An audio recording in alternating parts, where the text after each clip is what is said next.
why would anyone want to go there? But here you are continuously going back and going back and going back. Is it worth it to keep throwing your money in there and I don't know. You know what they say about someone doing something over and over, expecting something different results. It's insane. I'm not calling you that. No, I hear what you're saying. My wife said it to me. I was about to ask you about Gunners. One day I came back to her. I was complaining about some stuff at Ghana. Because she bears the brunt of the complaints. Huh? She looked at me. She said, "Can I be straight with you?" Yeah. I know usually when she says that, I know it's coming. But love, you can't go to the circus every day and come back and complain about the clowns. You must love the clowns. There must be a reason. Or you must be a clown yourself. Properly put, because, it looks like it's madness over there. But, Ludo, I see you and get a about there is a nepe, you the whole headline, what the vanity jumpy, like, this is not how my bro is. I know my bro always wants to help.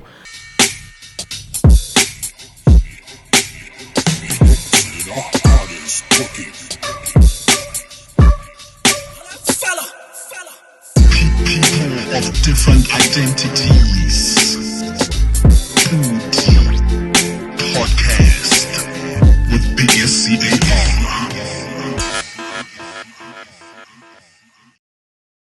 Yo, what's poppin', everybody? Welcome to another edition of the Podicast right here at Leo's Inn in Gaborone Partial. All right, you can come through to Leo's Inn. You can always check them out on Facebook or wherever, man, for the GPS. And you can come through here. There's accommodation that's available for as little as 800 pula to about 1,000 pula for that presidential suites. And you can also check them out in Tabong. They're also based out in Mogoditani. So, this is the place to be. Self-catering. All of. There's a beautiful pool as well. And we are actually shooting from the poolside every single time you're on the local corner page checking out this here Podicast. Another Wednesday. Thank you so much for joining us. And shout out to everyone who's checking us out. If you haven't, please press that button and subscribe, like the page so that it keeps coming through on your algorithm. We need to flood those views so that, Botswana knows what's going on, all right? So without further ado, we have another one of those amazing guests right here on the Podicast.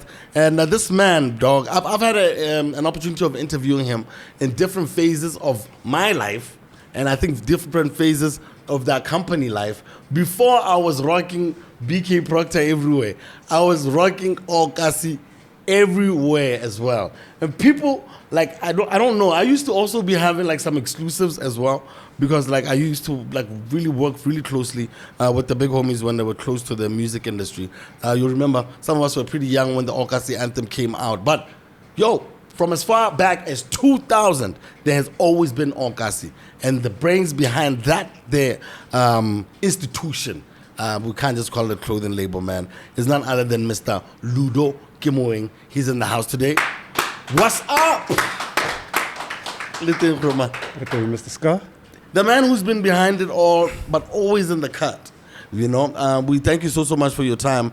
I know you don't take a lot of these, but when you do, I think sometimes, we always appreciate it so that we can dig into, what you're thinking at the moment. How are you doing? How's 2025 so far? So far so good. Yes, sir. Can't complain. We're blessed still. Yeah, it's a new year, new opportunities. Yes, sir. Yeah, so definitely looking forward to the new year. So Makasi is still based out Lobatse. Are you still operating from that side? We're based in Lobatse. So was that a decision that after some time, like now, do you still feel that was the best decision to make? Because I remember when we were all younger, we were like, these niggas, Lobatse, of all places, you just got the deal. Guys are about to start producing on a very, very massive scale. And you take your setup to Lobatse. What was behind that idea? And do you think that, that was a good idea? 20-something years later. It was a very good idea. I believe it's one of the best decisions I've ever made in my life. Lobatse for me is my hometown. That's where I'm from. Oh, okay. So really it was repatriation, so to speak. It was me going back to around a lot of Bokabo, so one would assume Hey. Well, I schooled Komuchudi. Oh, okay. I did my high school Komulifi, and I have quite a lot of friends ba Komuchudi, ba Khatla. Yeah. And we, well, how would like they always have a big part Yeah, of. one of. Yeah. So Lobatse is after what actually fed into the idea of setting up in there, apart from you being from there. Well, mostly it was because it's where I'm from. Yeah. So it was me going back to where I'm from. Definitely. Yeah, but also there was some other advantages to setting up in Lobatse. Like, Lobatse is close to the border. Yeah. And, you get a lot of raw materials from SA. And, things are cheaper in Lobatse. And it's very close to Gaborone. Yeah. So for us, it was about, for me mainly, it was about going back to Lobatse. Yeah. Because, when we started the All-Kasi brand, it started in Gaps, but just 2 years later, when we decided to set up a factory now, that's when we said, no, we're going to move it to Lobatse. Oh, okay. Yeah. So starting it, like, you do mention Koronotana Kumulifi. Your schooling, most of it happened in Kakwan.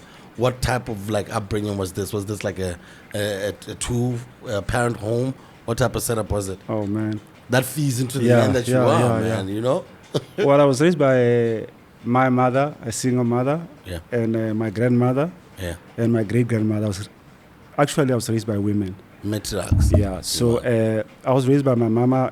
My dad died when I was 2. And so I just had my mother and uncles and aunts. Okay. We grew up in an extended family. Yeah. So I grew up with my aunts and uncles, and we were all just in the same family. Negosena, it was just Nagamkoni. So that's how we grew up. Yeah, but do you still see that around anymore, though? Like, where, you are in a community, like everyone is responsible for the smallest person in the room. I mean, these days, I don't see a lot of that happening these days. It's like everyone is so to themselves. How would you say that fed into the Ludo that we see today? Like, growing up around everyone, everyone, mama, you know what I mean? That was the foundation. I mean, that is what set me off to be the person I am now. Yeah. I believe I was raised by a community. I wasn't raised by my family alone. Yeah. That's why I feel some sort of responsibility to the community as well. Yeah. Yeah. So I was raised, like I'm saying, in an extended family, but being a young boy growing up in Gaborone with a single mother, it's not easy. It wasn't easy for her. Yeah. And I was a typical normal kid, trying to explore Gaborone. Gaborone was just coming up. Grew up in the 80s in Gaborone. Yeah. And Gaborone in the 80s was different because it was a bit like there was a bit of a village in it. Yeah. In that the people who came to Gaps was small also. Yeah. I mean, we almost knew each other. Yeah. And that old time Gaps and the closeness of the community. And the type of friendships that my mother had with her friends. Yeah. Because old friendships are enduring friendships, Yeah. And I don't know if you know, I recently lost my mother. She passed on in December. Yeah. Oh my word. Bro. And and my condolences, big homie. Yeah, thank you. But she's in a better place, and so just growing up with her, most of the time she was my mother and my father, as people want to put it, but not taking anything away from my father. But he wasn't there. Yeah. He wasn't alive anymore. Yeah. But it was quite a challenge, quite a ride. I did a lot of things when I was young that guys wouldn't do because there wasn't anybody physical to get physical with me. Yeah. So I got really naughty when I was young, and when I got older, it helped me settle down and become a more reserved person. Yeah. Do you think having your dad in your life would have changed, like the guy that we have now? How do you think it would have, affected you? Well, I can only speculate. But I think in a lot of ways it would have shaped me. Like, when you're raised by women and you become a father, a lot of things are sort of like new to you. Yeah. It's really I mean, nobody can prepare you for parenthood, Yes, sir. As a whole. But being a father, when you've never really had a father, is a challenge on its own. Yeah.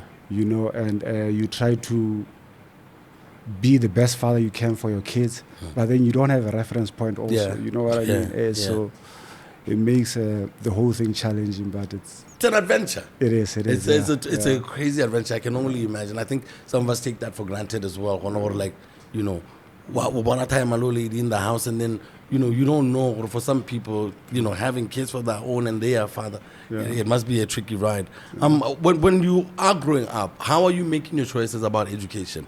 Are you bright? Are you killing it in the classroom, or are you just drawing?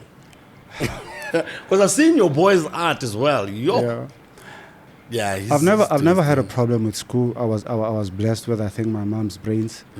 So I've never had a problem with school, but that's another thing. It was at times when I felt it was too easy for me, or when I felt the teachers wanted us to keep learning the same thing, and I believe I've learned this thing, I want to move on. And they say, just sit down and don't say nothing, and that type of school, and where they kind of slow you down, where you feel like clipping your wings, and so I had those sort of run-ins with schooling. And there was a time when I was even prepared to leave school, primary school and secondary school. There was a time when I was delinquency was just creeping in, a young boy without a father. And as you grow older, you start to want to take you want to make your own decisions, Yes, sir. But you're not really ready. But you think you are, but you're not really ready. So, because you stumble on. I know I have some homies, but at the end of the day, some of them are the most amazing dads. Because I think they also learned if you don't pay attention to your kids, some other elements in the streets will pick them up. I want to talk about when you are in university, then when you do meet up with the homies and you guys ultimately set up Okasi. How did that happen, and where were you? What were you studying at the university as well? Because never found about you, I guess. But the guys at P side are the ones that knew you guys. Pops, vocab, and all of those guys.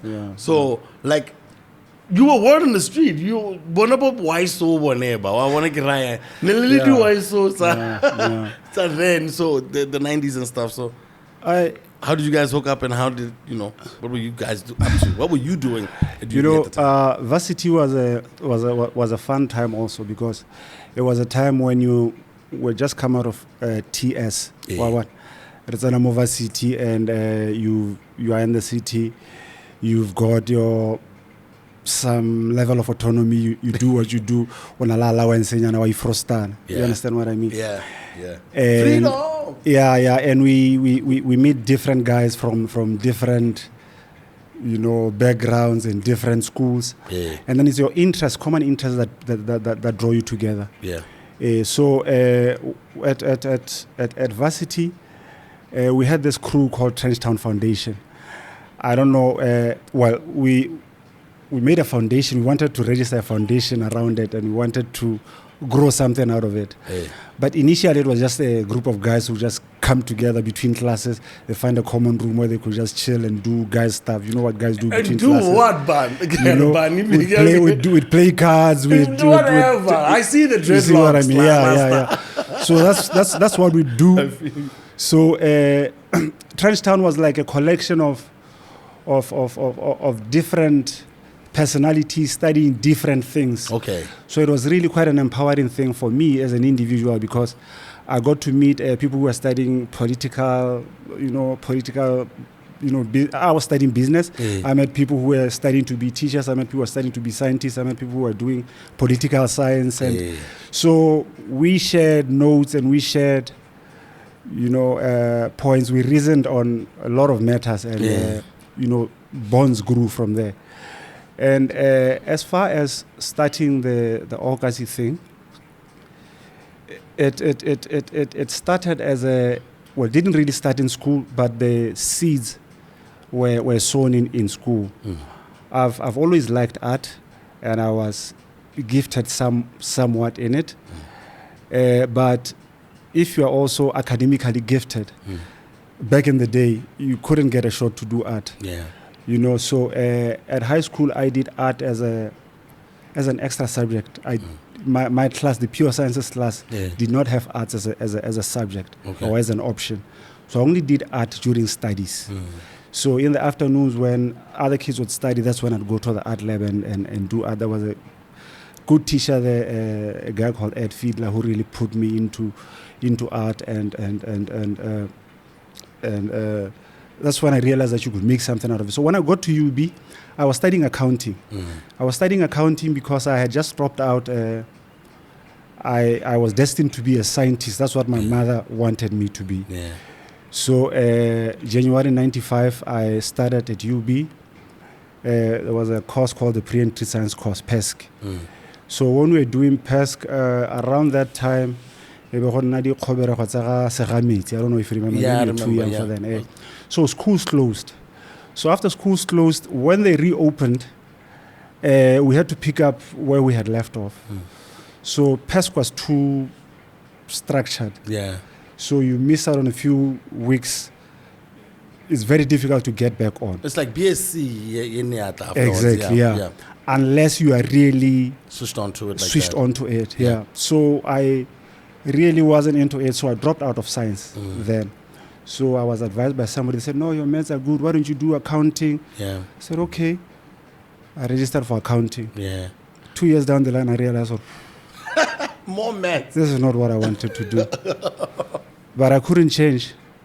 The government was sponsoring me for it. So they said, no, heads.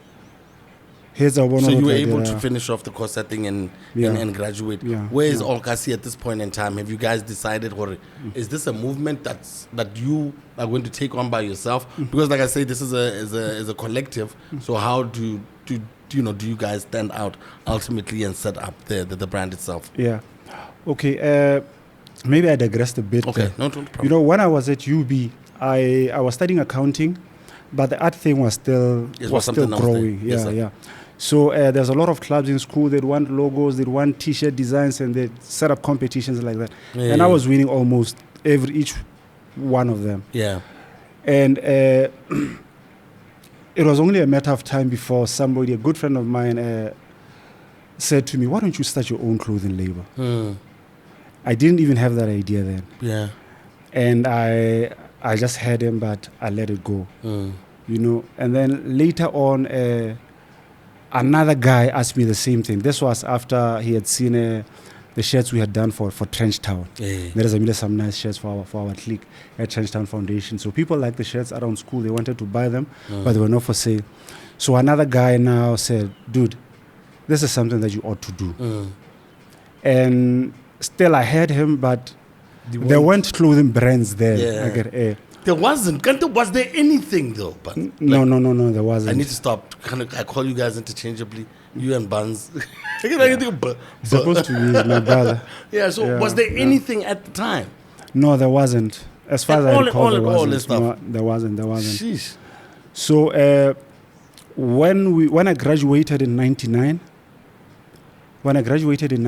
and I stayed on for another year. I was going through some personal changes, and I just needed space. I felt more comfortable around the guys that I was in school with. But I graduated now. I had to leave the campus. But I stayed on in campus for another semester. Just, trying to set up different hustles. That's when I started working on the business plan for what would ultimately become Olkasi. I started doing this when I was staying on what we call bed and breakfast at UB after I had graduated. Yeah. So the brand started in August of 2000. Yeah. And by then, I was out of campus, and I was now staying with my auntie in Block 5. Yeah. Oh, awesome. So this is the beginning of Okasi. Because I remember when I would see you once, I don't know if I was at a Sprite competition, Koyarn FM, and you were driving this big truck in Wana. Yeah, that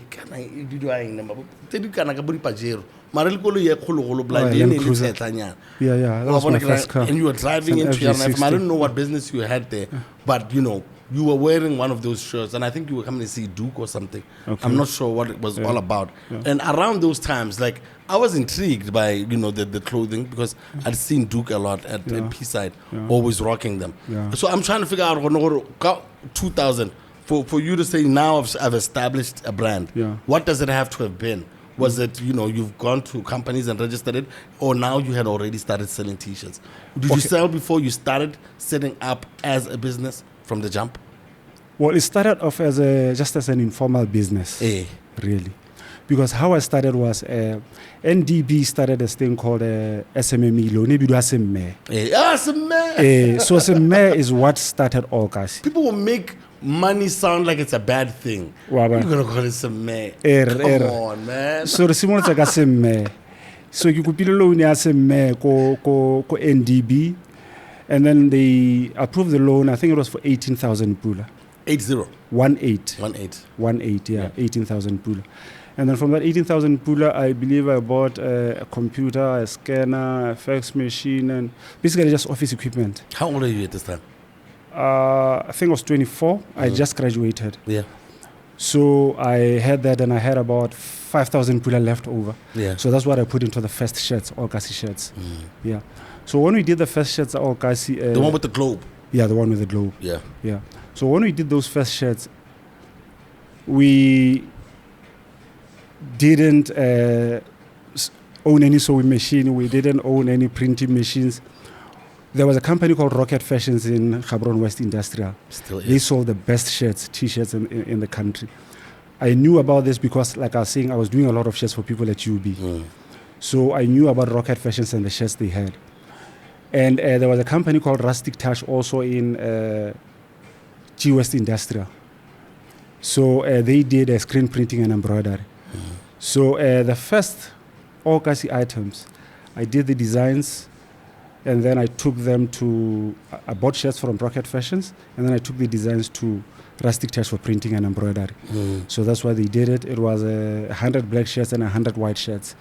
And then a handful of hats, sporties. And then my cousin, who was a seamstress, she had a small sewing operation at her house. She made a few bandanas. She made some bandanas for us. So we embroidered those as well.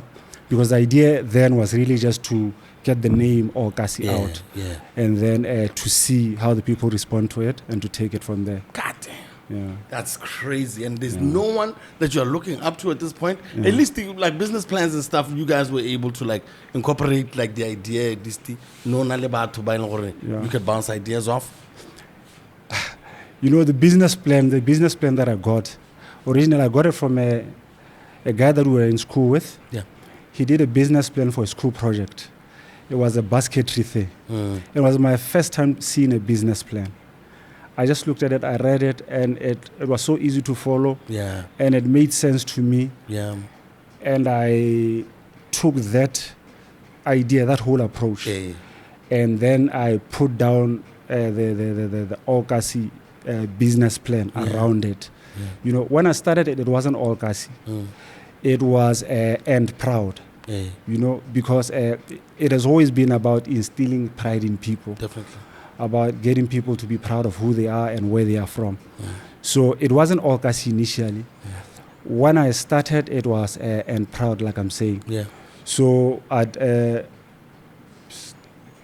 do the designs, take them to a printer, and then get the shirts, and then put them on my backpack and sell them on the streets. You know? Like a true hustler should. So, like, ultimately, how do you decide to scale? To scale up and get into getting your own factory and being able to produce more, when at this point You know, fast forward 2025, we're going to the AFCON again. Yeah. You know. Yeah. You know, you take these things one day at a time, Scar. You do one thing and then it opens up opportunities, other opportunities. You take them and then they lead you to other opportunities. Yeah. So there wasn't a grand plan.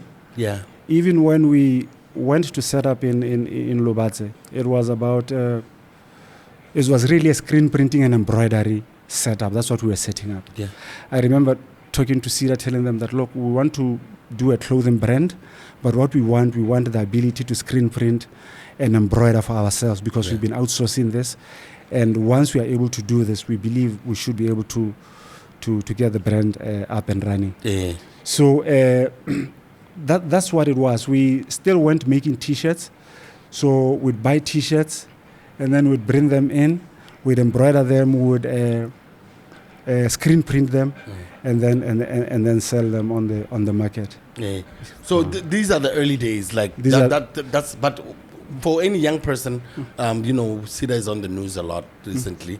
You know, how difficult was it for you as a young person at that time to get yourself set up a loan? Because I think a lot of us don't try. I've never tried to acquire a Sida loan. Yeah. How easy or how difficult was it to get financing? It wasn't easy. It wasn't hard also. You just what wanted. years were these? 2000. This is 2004, 4. Okay. Yeah, 2003. Yeah. I think the business plan for Sida, we did it in 2003, because you know, I started this in 2000, but I did the first year 2000 and 2001. The Bandlen Tladling, the Francis Kasi and the GC. Bring them back, You know, Ludo. No. Jesus. So after we did that, after we introduced the first couple of styles, we gained traction, but we realized that there was a lot of missing things in the whole system. We needed distribution. We needed, we needed proper supply of materials, and so the value chain. We realized that we need to work on the value chain so that the whole thing can really work. So we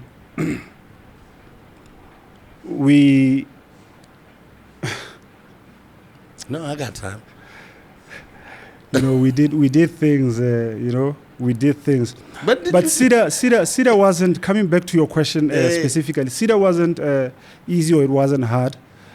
It just needed determination, because we presented our business plan to them. Initially, they turned it down. They said, no, we're not going to fund this. We appealed and made our case stronger, and also challenged them to show us where they see holes in our thing. And they couldn't. And I guess they took a leap of faith, because even then they didn't really understand or what we were doing.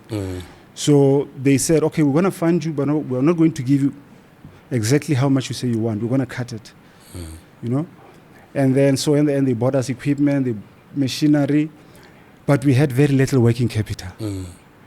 And that, is setting up somebody for failure. Yeah.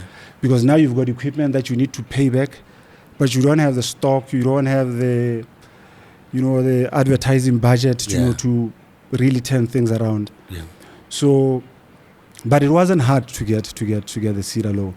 We just had to be determined, and once they realized that we were not going to leave their premises without it, they had to give it.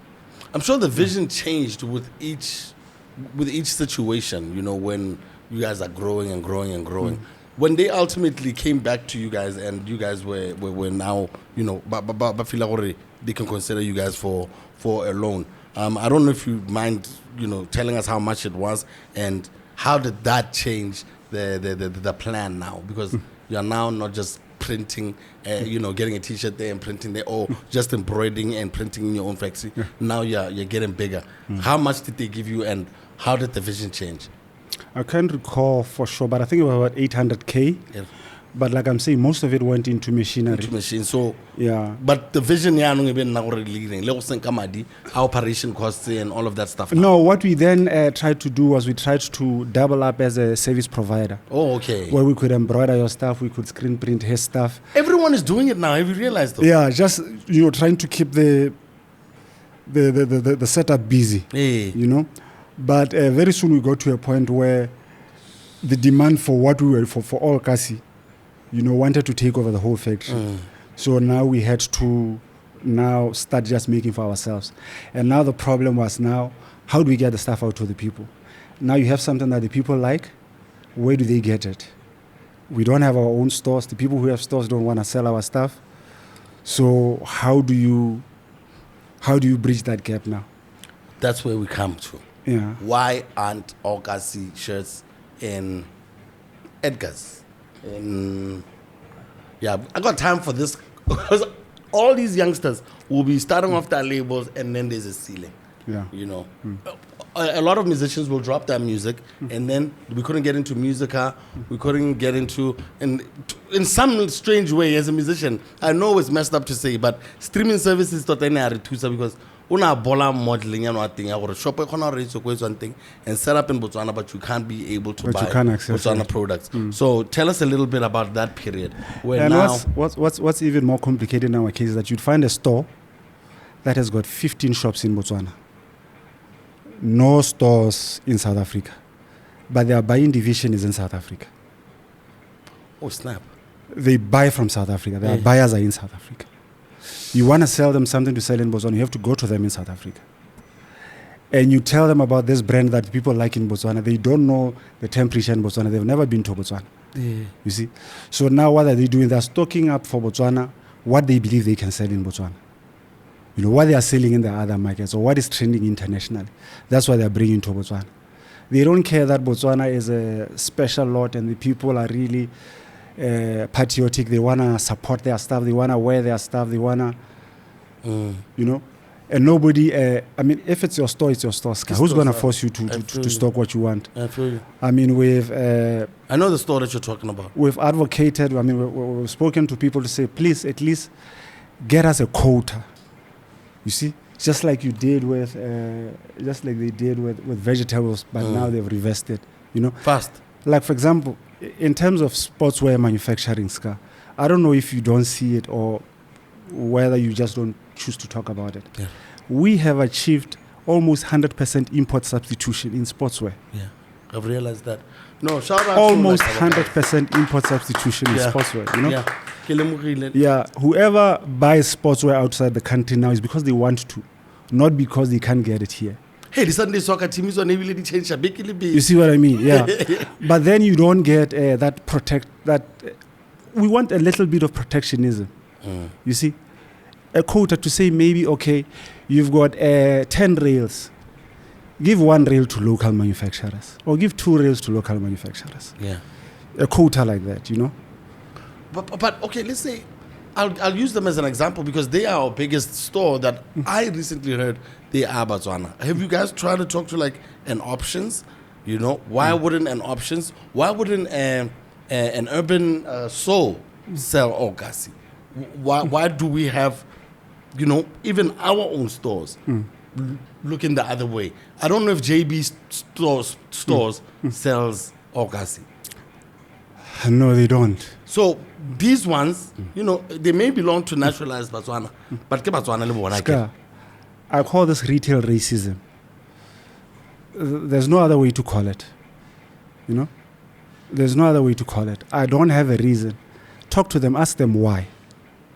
You see? How do the conversations happen? Like, I'm trying, because I know.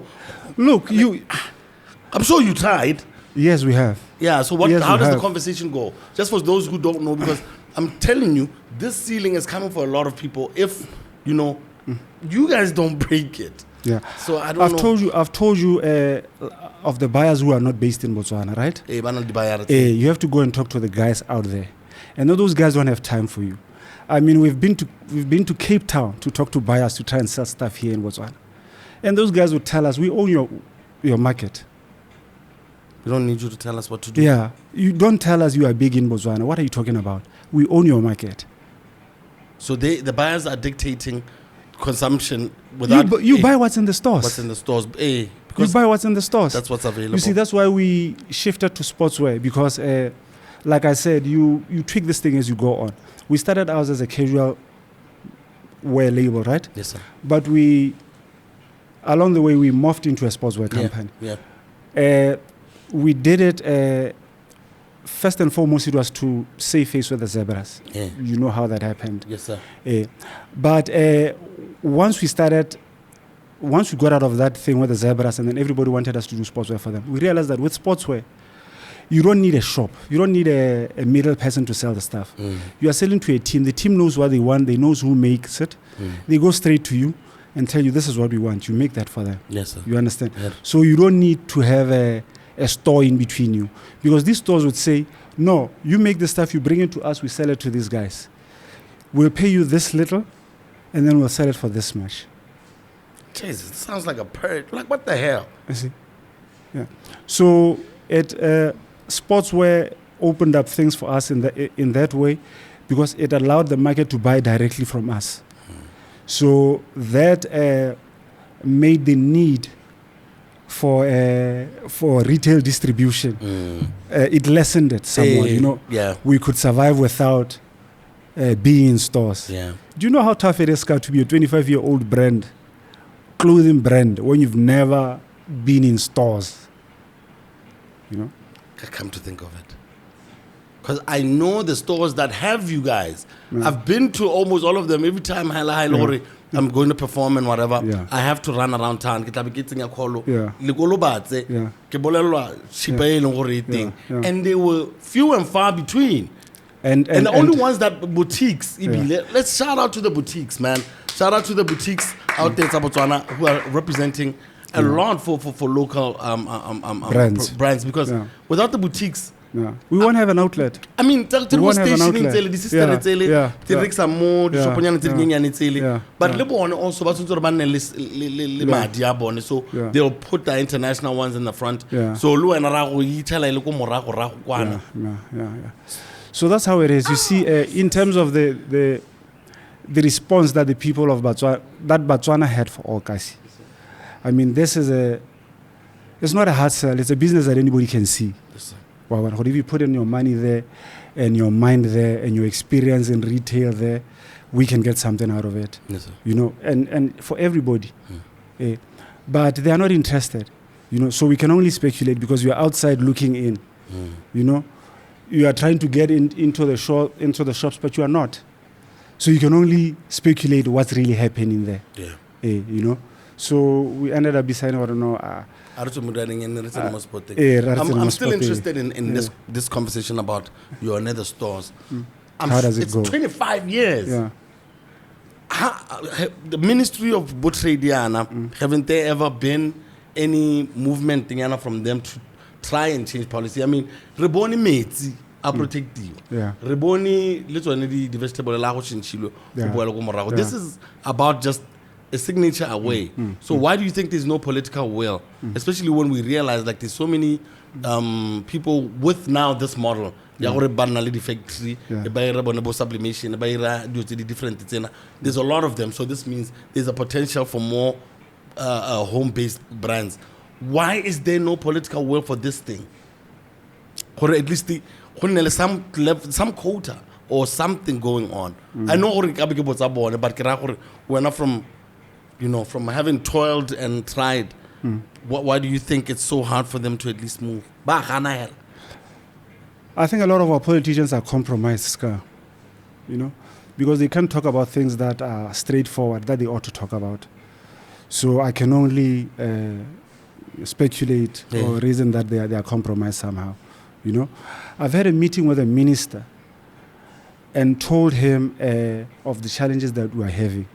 We spoke about a particular retailer that he told me he could speak to, just to get them to hear us out. Yeah, no. And I remember I was also saying to another minister at a point where, sometimes, we get called to to meetings or to events where we end up feeling like a prop more than anything, you know, where we are brought there to illustrate a point, to say this is local development, this is what we are doing. But I remember saying to the minister, but we're 25 years, we've never had even one contract, Scar, from the government. You know what a contract allows you to do? If you've got a 5-year contract, it allows you to hire people for 5 years. Because you know you've got something that will give you money for 5 years and you can pay them. Yeah. Again. Yeah.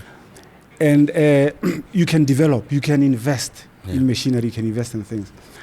But if all the business you get is ad hoc, you get a RFQ once in a while, hey, please provide us this, please provide us this. You can't really grow anything like that. Yeah. You know? Yeah. Because you don't know where your next meal is going to come from. Yeah. Yeah.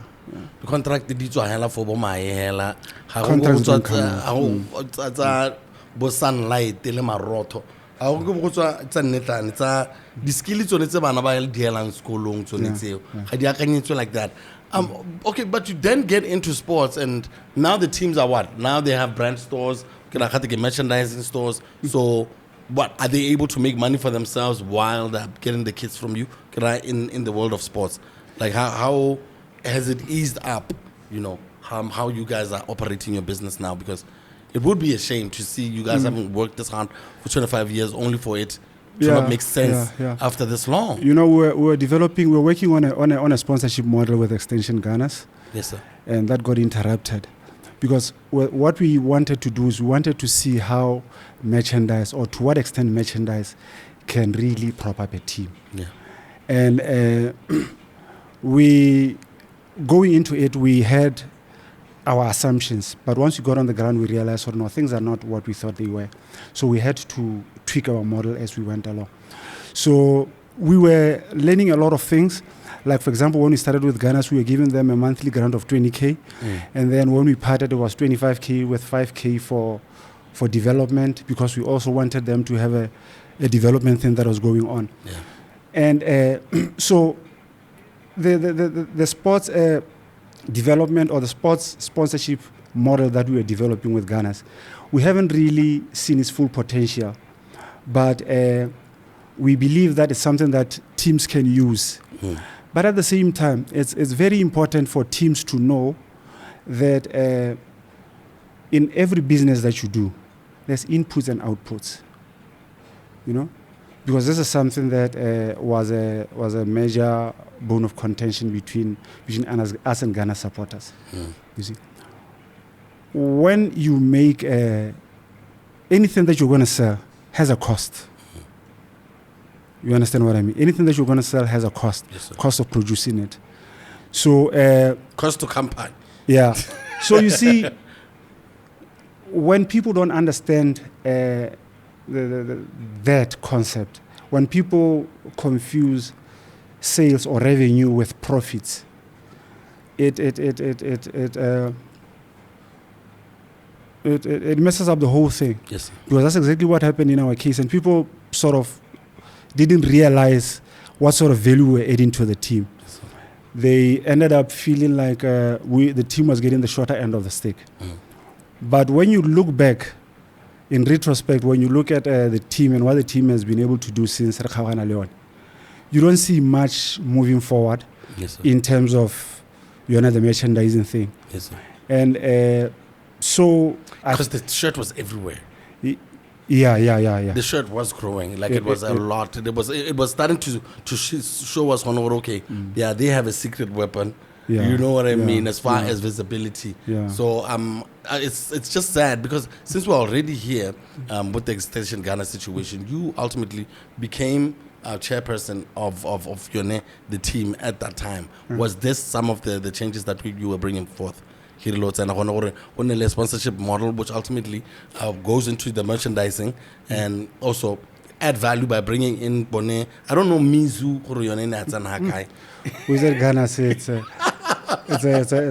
it's another. You know, I've served Ghanas in, I think, 4 capacities in my life. Yeah.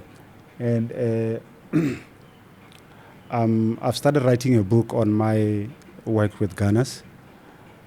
I hope to finish it. I've served Ghana's in 4 capacities. The first, I was part of the marketing committee of Ghana. I was co-opted by Kitso Dlamini into the market. I had never worked with Kitso. I don't know why he wanted me in it, but he's the guy who brought me into it.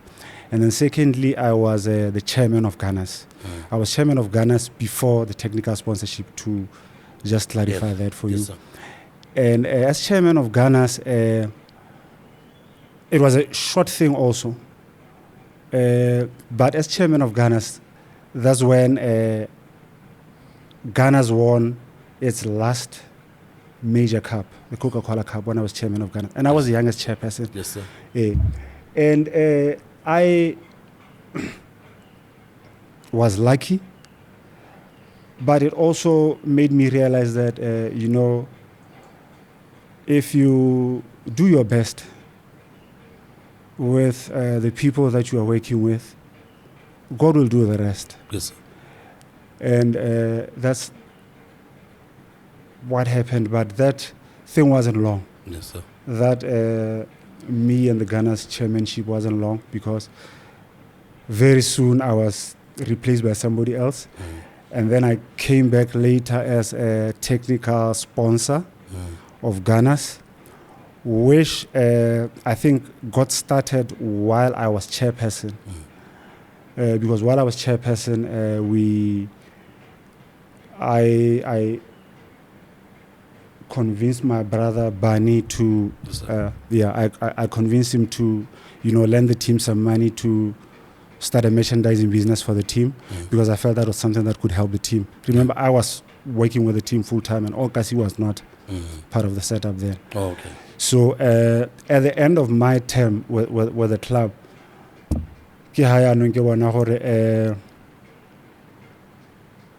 maybe I should put more hand into it.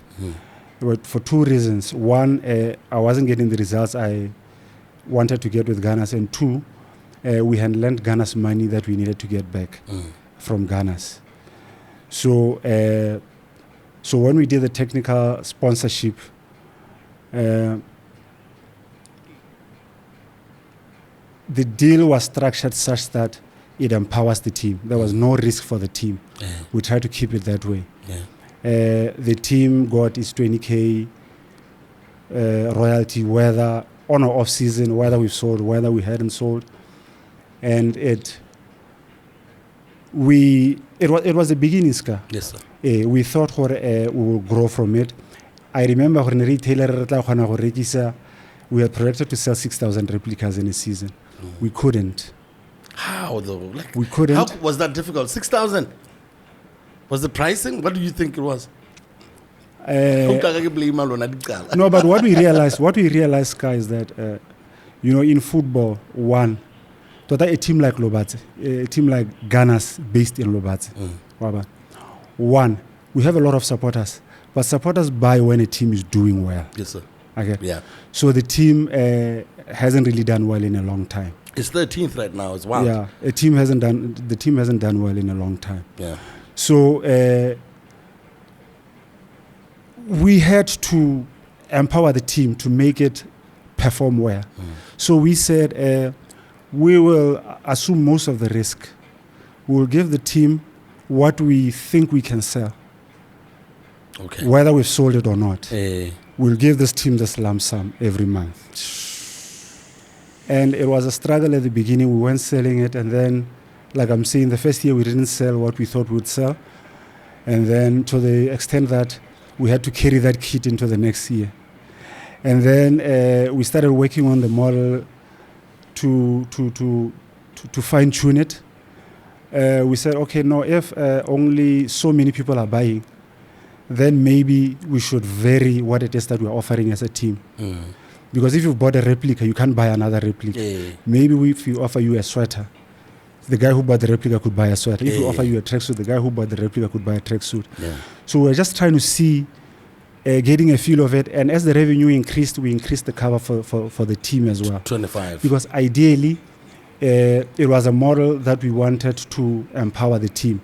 Because we wanted to see if we could replicate this model across teams. We wanted to see how Ghana's supporters did in terms of buying its merchandise, so that we could say, okay, if in a year Ghana supporters are spending maybe 2 million more merchandising our team, let us see how Ghana's can get the most of that. We'll get the cost and some handling, and then the team can get the bulk of it, so that sports grow. Because me, Ska, I'm not the type of businessman that I'm not all about the money. I'm sure by now you've picked I know, it. Brian. I mean, if you're about money, you don't give it away. Yeah. You don't put it in stuff that is not going to come back to you. Yeah. You see, now I'm of the view that money is what use is money if it's not doing good? What good is it, really? Yes, sir. And I don't see it as an ends. I see it as a means. Yes, sir. So when we've made it, we try to put it into something and grow it, so that this thing can be bigger or better than it was before we associated with it. So that was our approach with Ghana's. Yeah. And even when it came to the management contract, it was really just the same thing. We're like, but this team is struggling, and every year it's coming to us as its technical sponsor. It's us who have to help it here and there. But can we play a bigger role in it? You know? And how can we play it? Where can we add value to the club so that it grows? Yeah. And we thought that if we could empower it in terms of build its capacity to take care of its own business, you know? So that's why in the management contract, it was not us, Tsahai or Okasi running Ghana's. It was Ghana's running Ghana's. Yeah. You know? It had a general manager who was a trained lawyer, hired by the team, working full-time on the team. Yes, sir. We had the administrative assistant was somebody also from University of Botswana. Yes, sir. You know? So we wanted the team to have people who worked on the team full-time. Yeah. You know? Because it didn't make sense to ask her that you have 30 people who are employed by the team, yeah. Because Botswana football, we're trying to be professional, right? Yes, so you have 30 people employed by the team, but who's their boss or their supervisor, immediate supervisor? He's a volunteer. He's somebody who works somewhere else. You understand what I mean? Yeah, he only comes to the team after hours. Sometimes after hours, sometimes he gets sent on a trip, you know, and the club has an important match coming up. So how do you reconcile those two? So we said, no, we need to build the team a secretariat. It must have a secretariat. Yeah, it people must have. It on a regular. Yeah, people running it on a regular. Yes, so we had a lawyer as the general manager. We had an administrative secretary, and this was also part of the club licensing thing. Yeah. We didn't see it as a challenge. We saw it as a impetus for growth. Yes. It was challenging the team to tick certain boxes so that it could grow. Yeah. So that is where we were with the team, and it was a struggle. It wasn't easy, but people lost patience along the way. I always, when we talk about football at BW, sometimes I feel it sounds so like it's a desperate and gloomy and dark place. Like, why would anyone want to go there? But here you are continuously going back and going back and going back. Is it worth it to keep throwing your money in there and I don't know. You know what they say about someone doing something over and over, expecting something different results. It's insanity. I'm not calling you that. No, I hear what you're saying. My wife said it to me. I was about to ask you about Ghana's. You know, one day I came back to her. I was complaining about some stuff at Ghana. Because she bears the brunt of the complaints. Huh? You know, she looked at me. She said, "Can I be straight with you?" Yeah. I know usually when she says that, I know it's coming. But love, you can't go to the circus every day and come back and complain about the clowns. You must love the clowns. There must be a reason. Or you must be a clown yourself. Properly put, because It looks like it's madness over there. But Ludo, I see you and get up one about there is a nepe, you know, whole headline, what the vanity jumpy, like this is not how my bro is. I know my bro always wants to help. Kinda people don't understand, or you don't only doing this in football. You guys and Bani have a tendency of looking at, let's say, a musician, yo, like a Slick Star or Apollo Diablo or a Scar or who else has come here and talked about it to a Mapetla, to anyone. Yo, young homie, what do you need? You know what I mean? And for me, I will forever be indebted for that because I didn't have that many clothes. The shop is in the I stayed dripped out in Okasi all the time. I know niggas that you've given money to go and duplicate CDs. Yeah. You know what I mean? I know niggas who you've paid.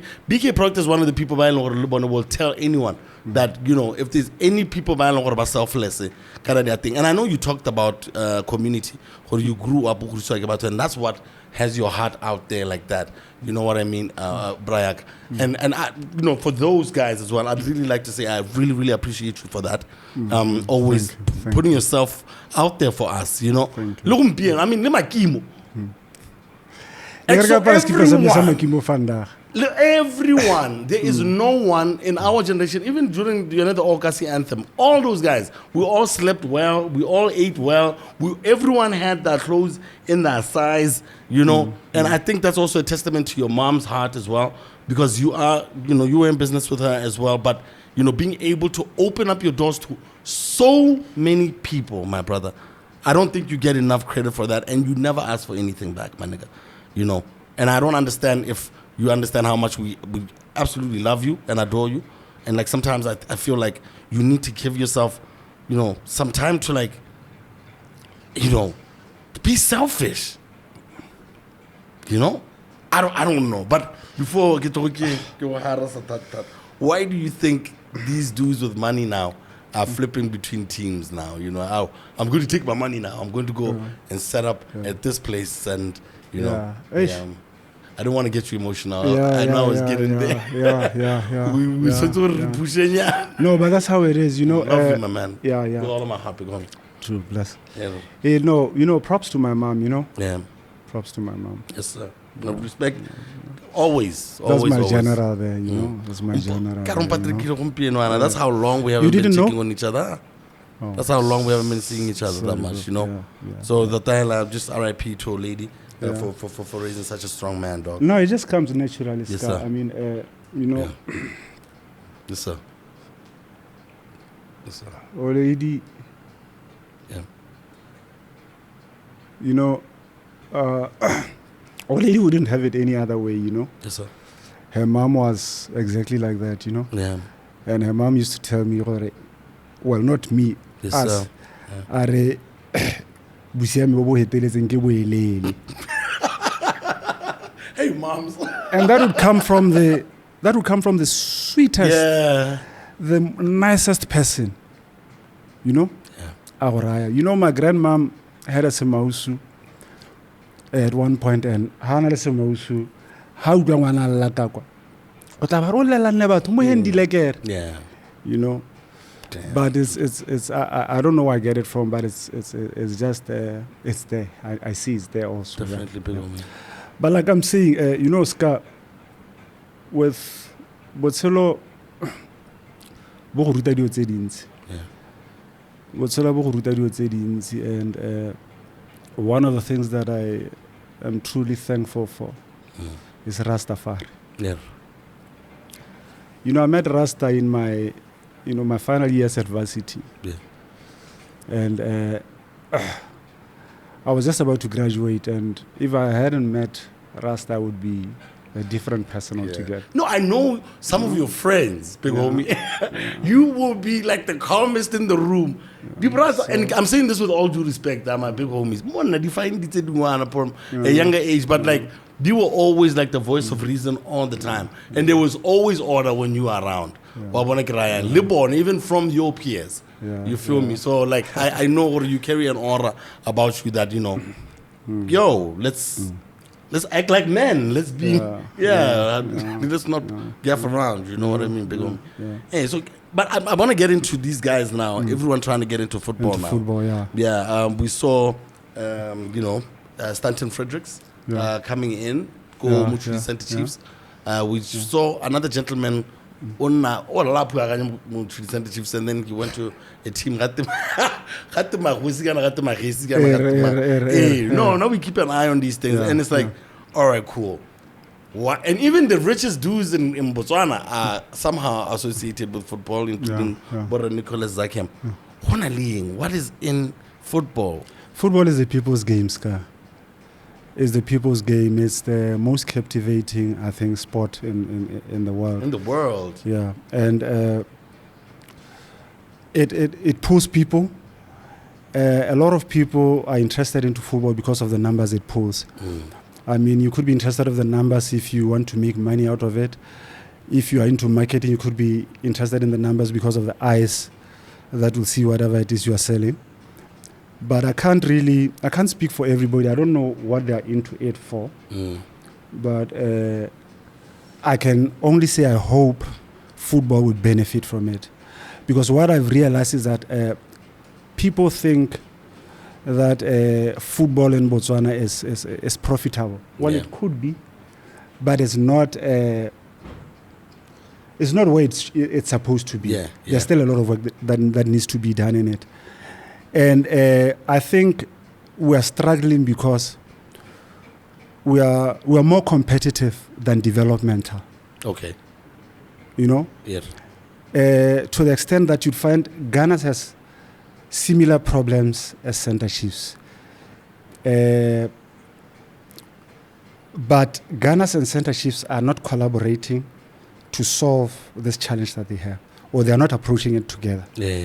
You see, each one has their own challenge on their side. I'll give you an example. A simple thing like a medical aid for players. You know, it's going to be difficult, not impossible, for a team to get medical aid for its players alone, right? Yeah. But if it was the league getting medical aid for it would be easier. Yes, sir. Okay. The same thing with a transport sponsor, for example. Accommodation sponsor is the same thing. Yes, sir. You know, I believe that if teams would compete on the pitch, but collaborate boardroom and other things would be a whole lot better. I had this radical idea some time ago. I pitched it to Styles and Sinuha when he was still the CEO there. I told him, Styles, why don't we take all the prize money, put it into one pool, and then divide it amongst the 16 teams as grants. We do the same thing with gate takings. Put them in the same pool, divide them amongst teams as grants. Yes. You know, and then let each team make its money with its brand wherever. Because that way, we believe that then we'll also level the financial playing field. Yeah. Because imagine if for example, there's what is the prize money now? 1 million? You can set aside? No, not the first prize money. The total prize pot. Which I never paid too much attention to it because at first I didn't even think. Let me just look it up. Somebody could look it up. So Yeah. I'm saying, rather than put that money away, you know, Yes, sir. and then let the team struggle for the whole year without money, some even struggling to make it to the next fixture. If runners up, I think get 7:30. Take that money, huh? Runners up, I think get 7:30, and what's the king? The winner gets a meal. The winner gets a meal. Yeah. The runners up 7:30, while the team that finished third gets 400,000. You see? For positions 4 and 5, 350, and then 5 get 290.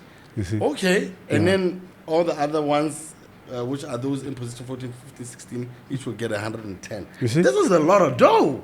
It's not. The champions will. It's not, Scar. It's a 3-year deal for 28.5 million. It's not a lot of dough. It's not a lot of dough. dough. No, but what I'm saying is, you know what I'm saying, Sky, is if they take that money, rather than put it away from the players and say, you'll get this money at the end of the season, take this money, give it to the teams, facilitate them, let them handle their business, let them be able to pay their players something, let them, organize, transport, like I was saying, in terms of transportation. If the league could find a bus sponsor to say, provide buses for all the teams that are playing away. If Ghana is playing away on Friday, a bus comes, parks there, say, where are you going? Come, let's go. You get on the bus, it's paid for by the league. If you're playing away, you go to, maybe the league approaches Cresta also. Cresta, we've got so many teams, please give us accommodation, be our accommodation partner for the league. Every team that's playing away comes to camp at Cresta. I want to ask you why there's so much fragmentation in the music industry. We are too competitive when we should be collaborating. No, it's just the wrong thinking. Because I'm like, why wouldn't we try to get... It's a capitalist mindset. Yeah. It's a capitalist mindset. I mean, I'm minding my business. It's how we are trained to think. This is what underdevelops us. You can't think for me, Scar. Yeah. That's why people find it,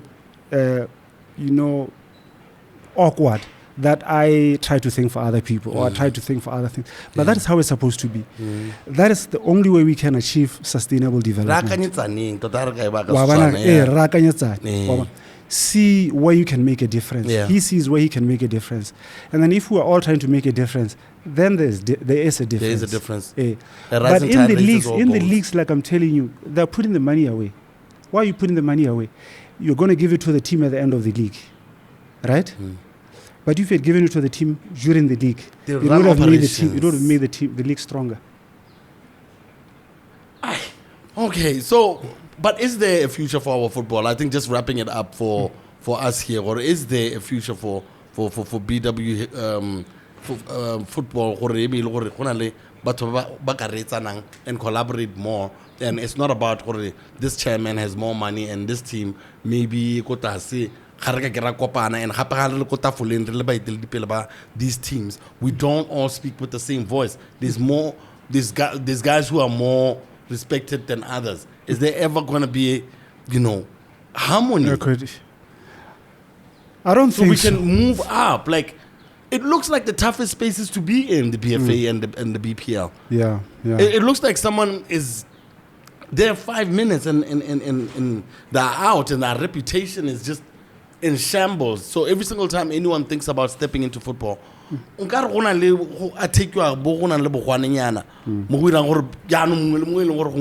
bright ideas. It's like, Matata football is a passionate sport and it's a game of brilliance, like I was saying. It's everyone has an opinion, yeah. My uncle said to me, sports administration is that one thing where you get somebody because on a DSTV you subscribe can tell you. And he's right, Yeah, when you've been to school for this thing that you're doing, but somebody can tell you off because they have seen it on TV. Through Thomas Mlambo. And we always joke about this, Lebani, it's just like how people like to talk about the business that we're in. And we're like, a lot of people know about what we do, but very few people know it. Know what it is that we do. You know what I mean? Have actually done it, or tried to do it and see what it is and what it entails. You know what I mean? You look at Glotto, you look at BK Proctor. Yeah. They remind me of a younger Okasi. You know what I mean? Yeah. Maybe Glotto, because it's how she's moving. She's got like a cult following, Yana, and she's trying to move out of the conventional way of doing, fashion in Botswana. BK setting up stores. He's going through full clothing, no pieces left. So it's underwear at this point. You know what I mean? So and he's going that route. These are trailblazers in their own right, and for sure, they take inspiration from yourselves. Speak to them, dog. Like, what can you say to what they're doing, and how do you think they can better position themselves so that they can miss some of the spikes that you might have linked. Well, I can't really tell the youth what to do. The youth ought to tell us what to do. Yeah, that is how life works. Yeah. We can only guide in terms of the experience that we've had to say no, don't go there. Go there. Yes, sir. But I also. I don't really like to tell people what to do, Scar. Because as a person also, I've been told that I'm one of the hardest people to advise. Yeah. By my mother and my wife, I've been told that I'm one of the hardest people to advise. So I don't like to tell people what to do. but I'm thrilled. I'm charged with the youth, with what I'm seeing coming from the young people of this country. I just want us to embrace them, allow them to be young people. Yeah. Allow them to do what they want to do. Sometimes we don't have to understand what it is that they're saying they want to do. Yes, sir. Sometimes just do like Cedar, take that leap of faith. Philip Makhalemele. Yes. Philip Makhalemele is the guy who in a chairperson go BFA when we got into the BFA for the first time. Yeah. And I always say every young person deserves a Philip Makhalemele. Somebody who believes in them, who says, look, you are young, you've never done this, but I hear you say you want to do it, and I'm going to give you a chance. I'm going to give you a chance, do it. Damn, man. You see? Big up to Philip Makhalemele, man. Yeah. You guys, this is your second time with the Botswana national team, the Zebras. Yeah. The first time around, we were all excited, but as usual, there was also talk on the side where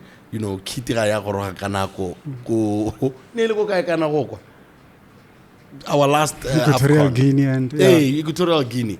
Is it true? Was there a problem with the kid coming on time? And what was the situation back then? Quite honestly, I can't recall, Scar. Quite honestly, I can't recall. But what I know is that it was exciting times. Yeah. It was a challenge. It was something we had not done, and we were looking forward to doing it. But there were challenges. We almost didn't go. Botswana was the first team to qualify, but as August, he was probably the last, brand to know that it would be going, because there was that back and forth of whether to go with us or not. And so we went there, and it was quite an experience. We learned a lot of things, Scar. You know what they say? They say experience is what you get when you don't get what you wanted, right? Yeah. So we came out of that with a lot of experience. Yeah. It's just unfortunate that we could not build on that experience, because immediately after that we could not continue. With our engagement. So then we took that experience elsewhere, and now volleyball, netball. Now we're trying to come everywhere. back. Yeah, now we're trying to come back to football, and things have changed also. But with the netball and volleyball spaces, how did you guys get into that? And also, how are you guys also in the junior national teams in all of this? Is this like a deal with the Botswana National Sports Council, or do you guys go to specific sports teams and, you try to get a situation going? Yeah, we negotiate bilaterally with the different associations. Oh, yeah? Yeah. One would think already you go and then you talk to the National Sports Council and then maybe something happens from there. Can I highlight just from outside looking in? You talk to the association, directly. Damn. And it's their call, actually. They decide what they want to do. And so does that keep the company profitable? Because, like I'm saying, we don't want to see a situation where we have to close doors on August. It's kind of year in, year out. We have to close something. Don't we have anything that we can ultimately say, this has been around for 100 years. It was started by Botswana. It didn't have anything to do too much with the government. It was hearts and minds of the people of the country who came together and thought this was something that we need to keep alive. What do we do to make sure that this happens? So I'm trying to figure out, is our company okay? Okasi? Yeah. Okasi, the brand, is the strongest. Yes, sir. It's the strongest it has ever been. It's the listing. Yeah, the brand is, Batswana. Shout out to Batswana, man, Shout out to Batswana. I always say that this is their baby. Without them, this would be nothing but a good idea. Yes, sir. They have embraced it. They have ran away with it. They've protected it. They have fought battles for it when they needed to fight. Yes, they have admonished. They have told us to man up when we need to man up. Yes, sir. They have really engaged us and grown the brand. As far as I'm concerned, it's my baby in that I gave birth to it. Yes, sir. But it's not my baby alone. Like Yeah. I'm saying, it's a community stay. The 25-year-old out here whiling. Which is exactly. Sorry. You see, what we want to do now is we want to open it up to Batswana. You know, ultimately, we want to list it in the Botswana Stock Exchange. You know, Come on, man. so that You know, Batswana get could. ourselves a young Shenya. Yeah. That's beautiful. Because really, Batswana built this thing. Mm. You know, Batswana built this thing, and Batswana can build this thing also. And another thing, Ska, I have overstayed at Okasi really. Mhm. I had wanted to leave by his 20th birthday. Mm. But at that time, COVID came around and Moloyo. ebe di tlhakatlhakana. Eh. So ha di tlhakatlhakana yaanong ga o ka kwa neela batho dilo di tlhakatlhakane jalo. Mm. So we are still trying to get things back in order so that we can then hand it over. But I've overstayed in this thing. This thing was started by young people, and I will not let an old man kill it.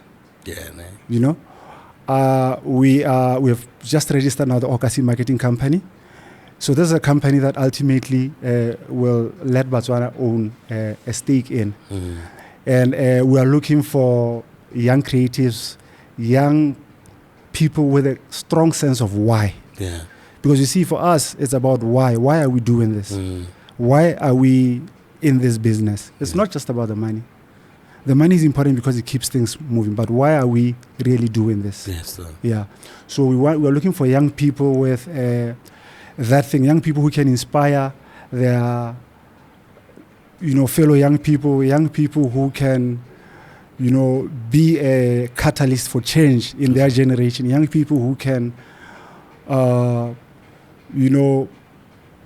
really help shape, the urban culture, the culture of Botswana. Because you were speaking of us helping out a lot of people in the state. Yes, sir. We didn't see it as us helping out a lot of people. We saw it as building a culture, Yeah. Building something that we could all benefit from, And what we were doing was just a collective, like the Okasi anthem, Yeah. was to bring all the people together, because Take it it can't from be all an angles. industry with just one guy there. And that's exactly why we do this pod, Yeah, it can't be an industry with just one guy there. So you need to have, It's from the same mantra. This is why Yeah. we do this pod. yeah. It's about them, people realizing that there is an actual culture. Yeah. Da bana ba Batswana ba ileng gore ba i-create le bone, ba ileng gore are from different walks of this country. Yeah. But we all know Mokoena, Omokai, Omoeng. But this is ours here. Yeah. The music that we listen to on your Yarn FMs, Yeah. on your UB Yeah. radios. Yeah. And you guys were part of that, from dressing us to helping pay for videos, for helping pay for artists who are bubbling under. But because you are conscious enough to know what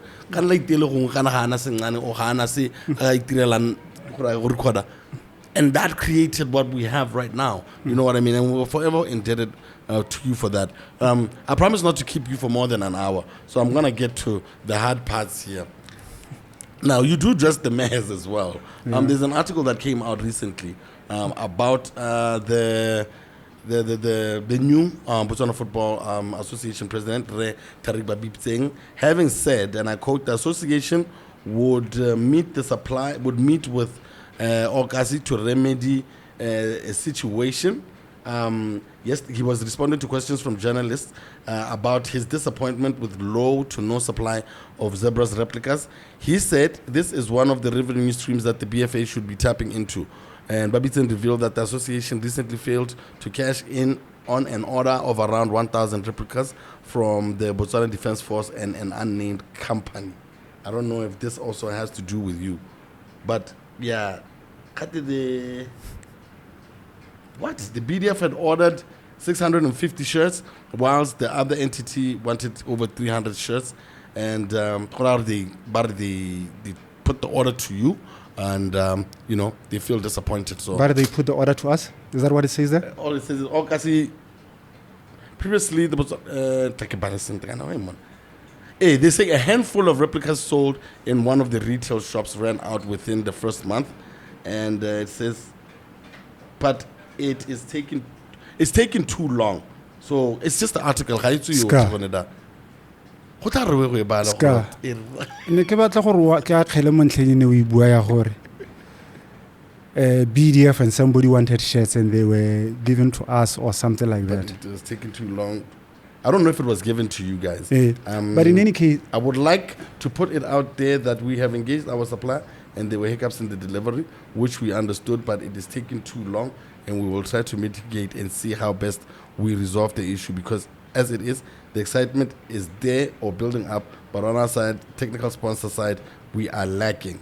So I think these were said by Babitse, and this is taken off the Miri newspaper, the sports column. So listen, I don't want to read it off this thing. I want you to tell me.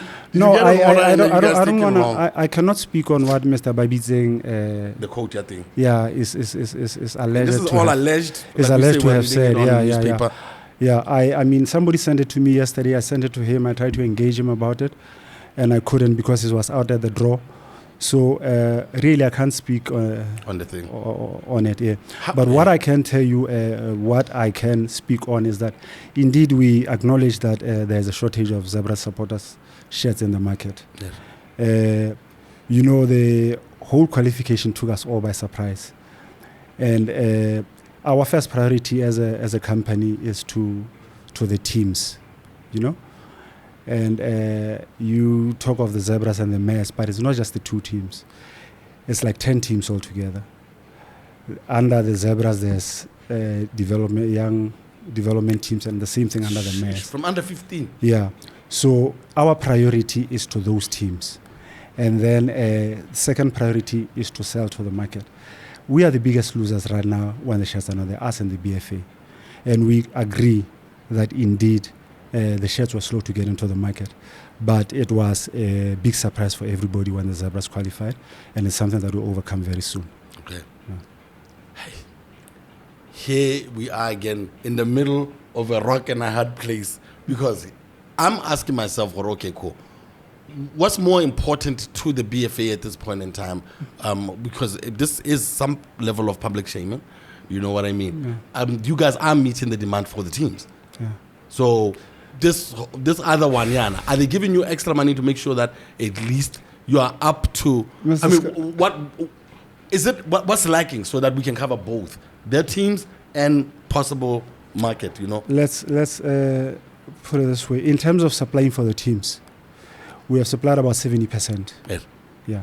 And we are still rolling it out. Okay. Yeah. So the qualification was the one that really blew things out of the water. Yeah. Hey, we sort of in terms of supplying the market. Yeah. Because you know how our people ask us. Yes. Our people want something when it is fashionable to wear it. Hey. You know what I mean? It's just like one guy ticked me off, when the athletes were coming back into the country. He said he wanted to get stuff for Botswana colored stuff. He wanted to wear it and he couldn't find it. So he phoned me and I engaged him. I told him, no, unfortunately, we don't have what you want. So now this guy wants to go on and tell me about what we should do. And I'm trying to let him off nicely, quite gently, or no, I hear you. And then he goes on and on and on. And ultimately I say to him, look, dude, you know what the problem is? The problem here is that we've got people like you who only remember their Batswana when another Motswana does well. You see, this is what the problem is. Yeah. You see, if we celebrated or if we all embraced what Okasi was trying to do, we would put pressure on these shops to stock up on Okasi. Yeah. You see? Yeah. Tell them that, look, we want this thing here. Why is it not here? Yeah. For the longest time, we were the number one brand in the country. I'm not saying the number one clothing brand. I'm not saying the number one local brand. I'm saying the number one brand, Ska. Yes, sir. Put in DBS, put in all the brands in there. Sir. You see? But we were not available in local stores. Why? You understand what I mean? I can't even answer myself. So it's really it's it's murky. I guess you'll get a murky. That's what you call it. Yeah, waba. Imarara, because you got a job to do also, but you're out here. The public perception becomes something that you then have to deal with because someone has to calls you on the phone. Maybe even these prominent dudes now who go live on Facebook, you know, because it's coming. Yeah. There's a lot of noise that's going to come because the AFCON is just around the corner. So just for argument's sake, how are you guys coming along with preparing right now? Are you on the right track? We're on the right track. When are we going to be able to? We're on the right track. From next week, the shirts will be in stores. So run up that the public pressure should come from us or really. Do shop say? Because you know what, Ska? We supply to demand. Supply and demand. You understand what I mean? So if they don't keep our stuff, we're not gonna make it and remain with it. Yes, here. sir. Yeah. You know what I mean? We're just gonna make what we've got 2 stores. We're gonna make enough to put in our 2 stores and in our, you know, and just to get that out. But once the demand is there, you know, it is demonstrated that it's there. Like right now with the zebras thing, you know, the demand is there, it's demonstrable. So that's why I'm saying this thing is a problem that we're not going to have anymore. Okay. Yeah. And then let's talk a little bit about the zebra head that caused commotion some time ago. Were you guys able to sort out that issue? That was solved. So how do you own a zebra head? Like what was going on there? Like I already went over at the time in it's one of those things that you can't really explain because, you know, initially someone said that that brand belonged to them, the logo belonged to them. Is that where the impasse came from? Yeah, actually, I'll give you a history of that thing. Yes, sir. That's a design that I had for a while. And then a friend of mine came and said they wanted to do some shirts for Zebras was playing Lesotho, I think. Yes. So I gave them that design to use for shirts. They wanted shirts and they wanted bandanas. Yes. And then they sold those things. And then that was a long time ago. Yes. And then it went. When when they approached me for it, it was not a trademark that we were talking about. It was they wanted to make shirts that they wanted to sell at that time, right? So fast forward 2012 when we were with the Zebras, and we were selling the Zebra shirt. We realized that, you know what, there's nothing on this shirt that says Botswana. You know, it says BFA, and then you know the BFA emblem. There's nothing on it that says Botswana. We need to have something here that says Botswana so that it could maybe enhance its thing. So I came up with this. Yeah. Now this is not the same thing that I gave to that person a long time ago. Yeah. It was something similar. Yeah. Yeah. It was not the same thing. It was something similar. So this is the same nigga who took that thing from you. Yeah. And now he's coming back saying it's his. It's his. So, but that wasn't a difficult thing because we just changed from that. And then we introduced the flag. We took away the zebra and put the flag and put Botswana there. Yeah. That sucks, man. Like that was a nice touch. And just for Mutubi, wow, that's mine. But we're about to wrap it up right now, Briaka, and with the Botswana sporting potential, and you know, with you being in so many of the sporting codes in Botswana, from your perspective, what is the greatest potential in Botswana sports? Athletics, track and field. Yeah. Or maybe I didn't understand the question. No, that's exactly what I'm asking. Yeah, I think track and field. You know, Scar. Maybe we're saying it right now. What about karate? These kids, Baba Zone 60. Because sometimes I think we celebrate the thing when the thing is popping. When it's popping, I hear you. But karate has been doing well for a long time. I hear your point. But the reason I'm saying track and field is because, you know, when you are doing well in something, you want to nurture that. Yeah. For example, they wanted to throw in X amount of millions to the AFCON bid, right? Yeah. Why can't we take a bit of that and develop a high-performance sports center in Lobatse? Yeah. You know, for athletes, bring in coaches from Cuba, from all over the world, you know, just facilitate that thing, you know, and have those athletes there, train there, come up with proper training programs. As a thinker, though, all our athletes, Ska, are really flukes. They're not developed. It's just a fluke of nature. We're just happy to have somebody like, but we can't replicate it. There's no system. No, there isn't. How do you develop it, Tebogo? There isn't. We don't have a formula. Because to make that one is a another generational talent. Like you can tell, this nigga different. Yeah. You know. But you can tell right away that we have talent in those distances, in the middle, in the sprints. You can see we've got talent there. So why are we not? Putting resources there. So what needs to be changed so we can become competitive in the region? Like political will. The politics has changed. The politics of the day. Let me just political will needs to change. I mean, a new political party has come in. That is what has changed. I've never asked you about. We don't know about political will. I've never asked you about your political stand.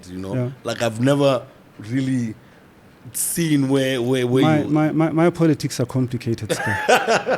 Because my politics are, capitalism is a flawed thing. It's rigged to fail. It's bound to fail. So you want some socialism? A bit of it as well, yeah. But aren't we like a how do you develop capitalist economy though? Like aren't we a bit on both ends? On paper, that's what we are. On paper we are, but in practice we are not, Ska. Yeah, but there is some level of socialism. But No, I want the packaging or the food basket. No, not like, even that. I'm talking extreme. about, start with the basics: food, clothes, and shelter. Land, if we could give people land, because a lot of people are renting, and rental is the most wasteful thing. Yeah. Yeah. Rental is the most wasteful thing. Yeah. So if people had where they stayed, and it was reasonable,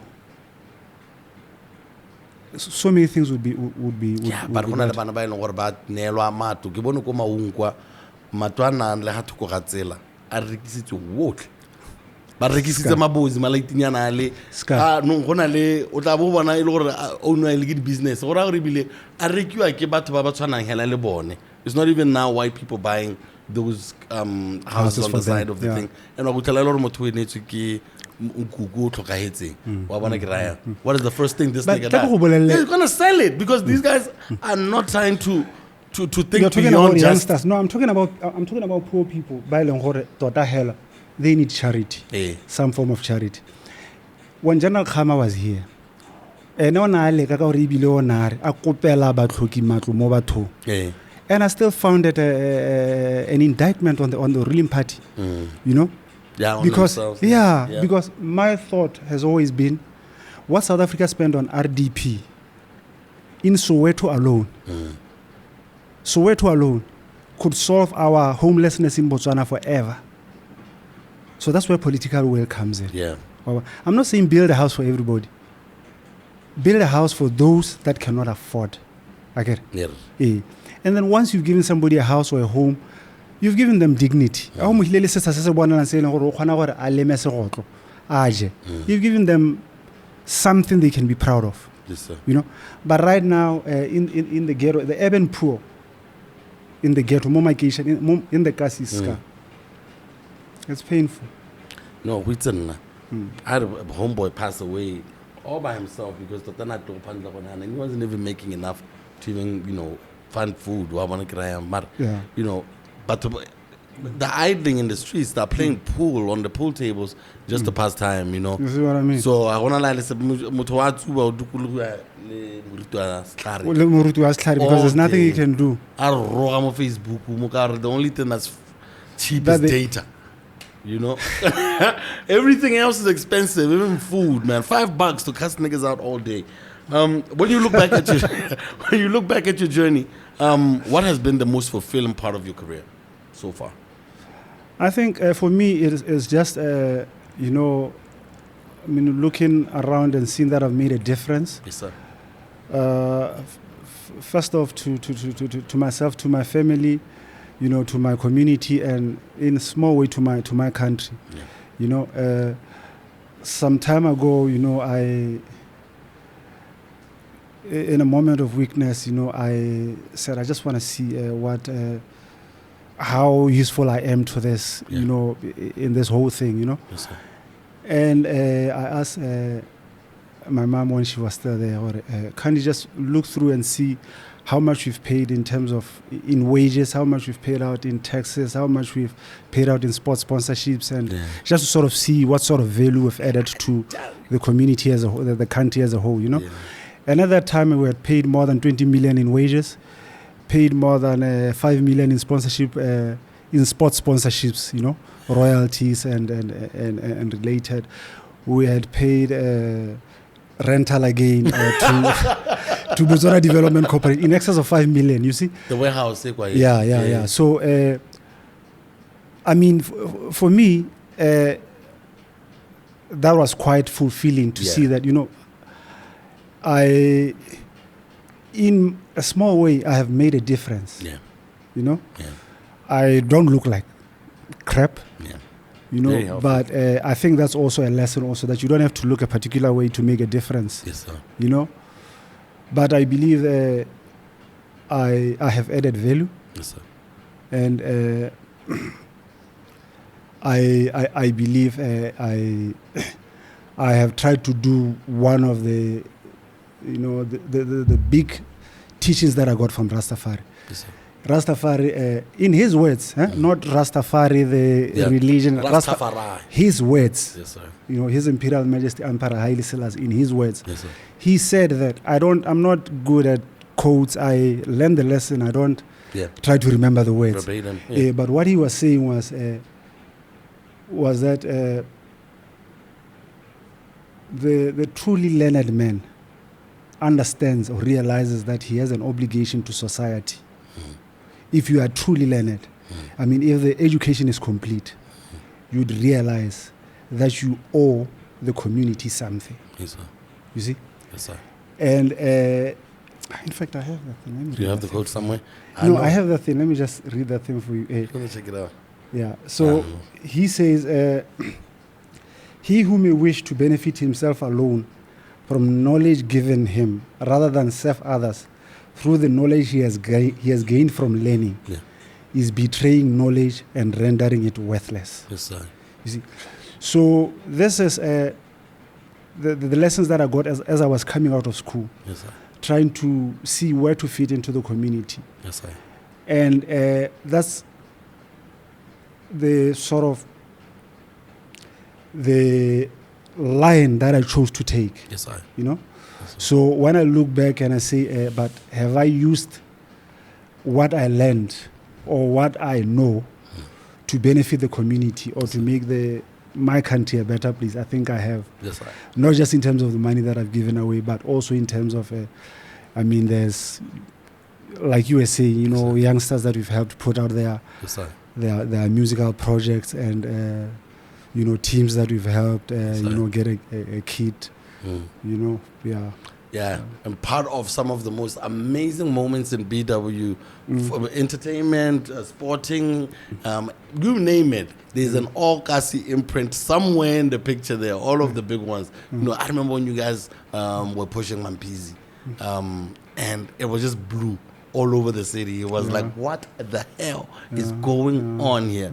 And, we respect that, Rasta. Bless up. Bless, and look, I'm also, and, you know, not trying to get you teary again. Your mom was part of the team, like, for a very, very long time. But I know it's been you, Bani, and her. You know, and in my head, sometimes I'm like, you know, she must have been like the voice of reason between she has, you guys she was, who were doing it. And I'm sure she's empowered you guys with enough to know moving forward, you know, and also because you're a dad to like a big boy and, you know, big kids now as well. Are you guys teaching them about, you know, maybe joining the family business? Are they interested in joining the family business, or are they just, I'm too cool for this thing, you know, me, I want other things? Well, my firstborn, I'm working with him. He's working with us, Let's go. Yeah, my daughter is at varsity now. She's interested, then she's not interested. She's interested, then she's not interested. But I tell her that she'll be interested when I'm gone. And now, why you gotta scare the baby like that? No, it's not. It's just reality. So I can see you. I feel you. You know, as you grow older, Scar, you some of these things you see where parents are coming from. Huh? Yeah. As you grow older, you see where parents are coming from. Like my daughter now, I wish I'd pay her just to see her. I'd pay her. It's very difficult to just get her to come home, you know, because they are. But I know I was like that. I had that moment also, you know. But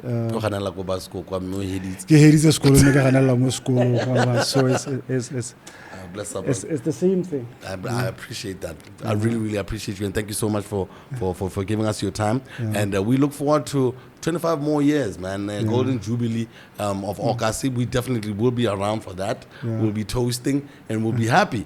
And Podicast, we want a fun day this year. Okay, talk a fun day.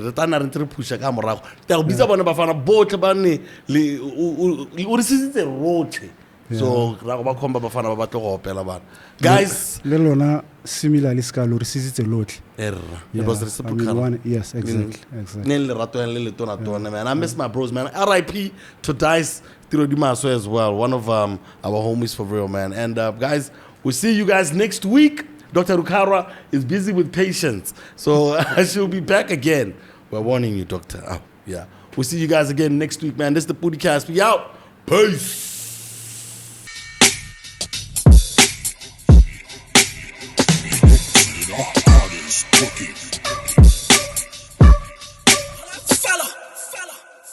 People of different identities.